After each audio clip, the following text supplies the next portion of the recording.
You're listening to Penguin Classics On Air. This program is brought to you by Penguin Classics, publisher of Who Would Have Thought It? The first novel by a Mexican-American woman writing in English.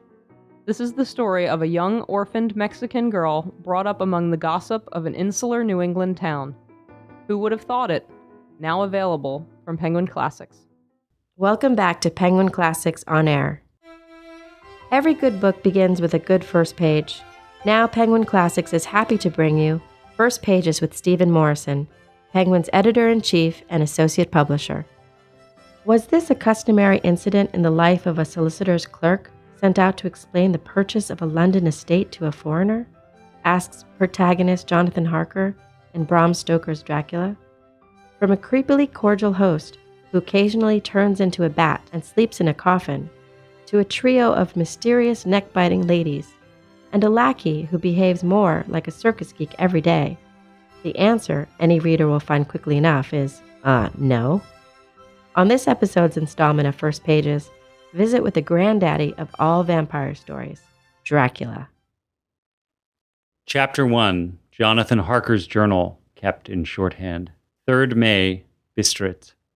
Left Munich at 8:35 p.m. on 1st May. Arriving at Vienna early next morning. Should have arrived at 6:46, but train was an hour late.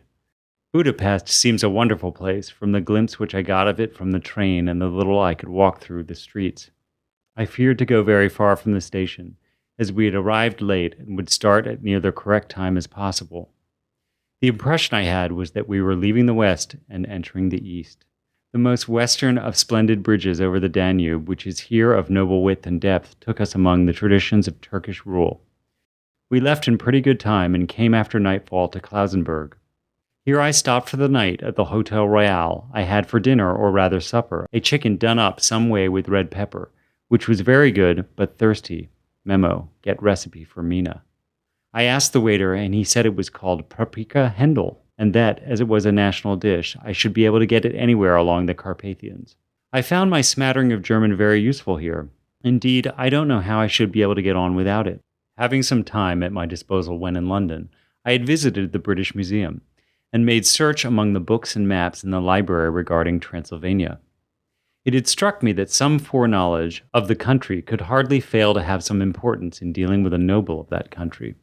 I find that the district he named is in the extreme east of the country, just on the borders of 3 states, Transylvania, Moldavia, and Bukovina, in the midst of the Carpathian Mountains, one of the wildest and least known portions of Europe.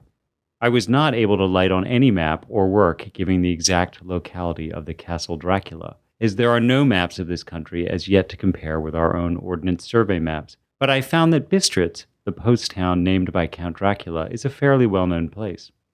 I shall enter here some of my notes, as they may refresh my memory when I talk over my travels with Mina.